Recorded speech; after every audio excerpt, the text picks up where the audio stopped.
what is going on with Jaylen Duren? I think it's all mental. I really do. I maybe the moment is just too bright for him right now. He did do a better job of, protecting the rim tonight. 5 blocks was huge, but offensively, you're going to need more than 8 points. Like, Cade and Tobias have been your number 1 and number 2 options in this series, and you just need Duren to, be more productive. But again, it's more to me watching Orlando, the way that they're guarding him and the game plan for Duren is to pack the paint, take away his right side because they know that he doesn't like to go left as often as he does right. And I think you just have to credit Jamal Mosley and the Orlando Magic's schemes against Jaylen Duren. They know what he wants to do. And I think Duren has to adjust to not only know what the scouting report is, but make the correct read so the Pistons can have a chance to win. But you're going to need more out of 8 points. Again, I think it's a mental thing. I know some people think that he's hurt.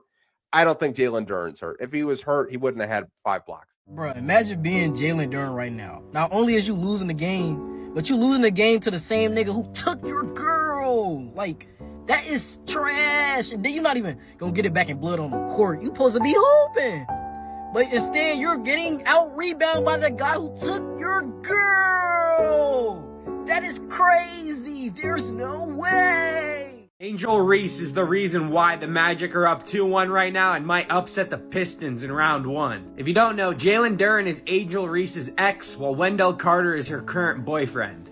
After game 1, Angel Reese posted a clip on her story of Wendell Carter Jr. just straight up bitching Jaylen Duren, alright? And this matchup is psychologically affecting Jaylen Duren, because Jaylen Duren is averaging 9 points and 8 rebounds a game as a second option. During the regular season, he averaged damn near 20 and 11 and was an all-star. All of a sudden, he's going up against his ex's current boyfriend and is getting bitched. Other than game 2 where the Magic lost, this dude Wendell Carter has been absolutely sunning Jaylen Duren, going for 17, 7, and 5 in game 1, and then today going for 14 and 17 rebounds. Magic are now up 2-1 and play at home again on Monday. There could very much be an upset brewing up here in the 1-8 matchup in the East. It's not like Wendell Carter Jr. is carrying the Magic to these wins. I mean, Paolo Banchero had a damn near triple-double, hit the dagger. Desmond Bane had 7 threes. Wagner was huge in the clutch. But I mean, he's definitely playing a fucking impact in this game. While the Pistons now have to rely on Tobias Harris being there too, because Jaylen Duren's out there doing nothing. I mean,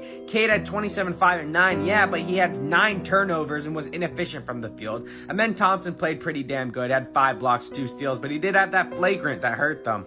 I mean, the Pistons, they had a lead with like 3 minutes to go, and then they were down like 17 in that quarter and fucking just decided to give up. So they're not getting help from anyone else. It's literally just Cade, Tobias Harris, Amen Thompson. That's fucking it. The Pistons want to avoid being upset by an 8 seed round 1 and be known as fucking frauds and the worst 1 seed in human fucking history. Jaylen Duren needs to lock in. You gotta lock in, Duren. If not, play the fucking song. Orlando Magic, Orlando Magic, Orlando Magic, whoa. All right, man, let's get to the chili this morning, man. But then we got somewhere to go, then we're gonna get to the chili. But Pistons, I think it is game 4. I think the series over with. I know people say I don't like the way they playing. Sarge Thompson stepped up, Tobias stepped up, Cade been stepping up, and Duren, LeVert, Herter, and Jenkins. We need Duren and one of those 3 to step up, and they haven't step up. And I don't think it's a surprise. Jenkins, he was hot in the beginning of the year, got his bag, and kind of fell off a little bit. Cade went out, then he found his rhythm. Cade came back, he didn't find his rhythm. Duren, he had these issues in the playoffs last year, but we charged it to the game. We charged it to, him staying in foul trouble. That was a huge thing. Him getting into foul trouble. So we like, oh, he was just in foul trouble. And then this, and it was Cat. Then you didn't have Stu to help him out. Then you didn't have Stu to help him out. Then this year you got Stu, you playing Wendell Carter, and you getting outplayed. So, for the most part, yeah, overhaul is there. The series is over with, bro. As a number 1 seed, I don't care what Orlando got going on, they got healthy, or as a number 1 seed, you can't separate you can't separate away from Orlando, I don't really know what to say. If you can't separate yourself away from Orlando, I just don't really have much to say about you. You can't establish your dominance versus Orlando. You know, and I mean, that's just to continue to be said, man. It ain't K fault. It ain't, you know, the individual. It ain't the coach fault. You know, they got some guys with Herter and LeVert. They ain't done their job. You know, you got rid of Schroeder. It was rumors that they was trying to get Schroeder back at the trade deadline. Couldn't happen. You know, and Tobias has done what he done. He had, you know, finally had a good game, and he been your second leading scorer, and that's to let you know everything you need to know. Asar Thompson, he stepped up and he started to score a little bit and do his job, but you need that guy on the wing, whether it's a guy like Devin Booker, whether a guy like Kyrie Irving, whether it's a guy like Zach LaVine. They need that other guy, and they probably need a better shooter at the 4 position. You know, and somebody that can rebound at a higher clip. And at the 5 position, they need somebody who's gonna step up. And obviously, it ain't the caliber of player it ain't the caliber of player that they playing against, because Cat was one of the pinnacles in the East for Duren. It's simply been, he just in the playoffs, you know, he really ain't shit.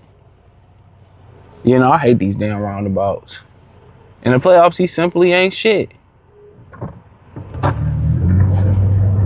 It must just be a mental block. And, you know, it happens.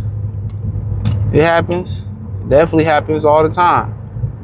You know, can he, you know, eventually get over it? Yeah, but I'm not about to hand you $200 million and the mission is a championship. I can't do it. Now you gonna block the intersection. Man, you selfish son of a bitch. All right, come on, man. These motherfuckers, man. But, real talk, I really shouldn't even go this way, but it is what it is. But yeah, I mean, for the most part, it's over with, man. It is what it is. They going down as the most fraudulent number 1 seed. You hope they can figure it out, but I don't think they can figure it out. This is the 8th seed. You're supposed to dominate the 8th seed. I don't give a hell. You're supposed to dominate the 8th seed. And you come in there in game 1, come on, Wall Lake bus. And you come in and you lay an egg like that, man. I mean, shit, it is. I mean, they just don't got enough offensive firepower. And the guys that you need to step up, they ain't stepped up. Then we ain't even get to the part about, you know, guys needing to develop. We ain't even get to that. We haven't even got to the guys who need to really step up and develop. And Asar Thompson and his jump shot, and Ryan Hollins and his jump shot. You know, we ain't even really dug into that. How much longer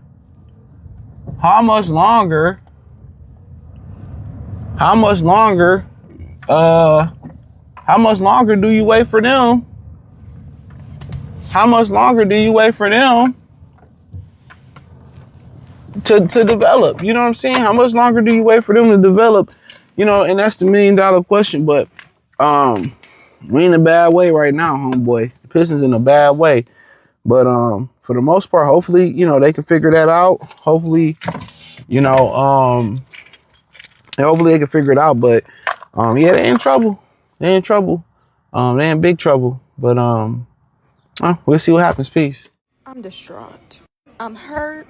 I'm sad. It was 104, 104. Motorcade was motorcading. I said, oh my gosh, we've looked atrocious, but we might have a chance to win. And Franz, he just took over. Now let's go back to the beginning of the game. I've come to the conclusion that I'm going to super glue the ball to Jaylen Duren's hand. Just glue it to his hands, because for some reason, the ball is always slipping through. Some reason he can't grab it, he can't hold it, he can't do nothing. Sorry. Love Macho Man. Love him. But he's looking like Shaq, but Shaq at his current age. Now, this is not against Shaq, but Shaq can't move the same. Jaylen looks like Shaq at this age. Now, on to Isaiah. That wasn't a flagrant one, right? Y'all know that. Come on now. But because of his history, I said, okay, fine. The technical at the end of the half, Like, Isaiah, what are you doing? I would like to point out that guess what? Paul Reed came into the game, played I think like 5-6 minutes, had a couple points, couple rebounds, gave us something. Like, thank you, coach, finally. Also, would like to mention, I know I said we need different rotations, but don't be like Mike Brown out there. And what I mean by that is, how are you going to have no Cade, no Tobias, no Jaylen, no Isaiah, none of them coming out the half? That's like having Jaylen and Cat out. Like, that don't make no sense. Now back to Cade, because I don't like that he be picking it up in the second half. You are not Cat. You are the leader of this team. You need to be on your P's and Q's, extra effort from quarter 1 all the way to quarter 4. We can't wait until you decide you want to step up in quarter 4 to give us a fighting chance. You have what? 6 turnovers? Goodbye. We deserve to lose this game, and we got to play on Monday.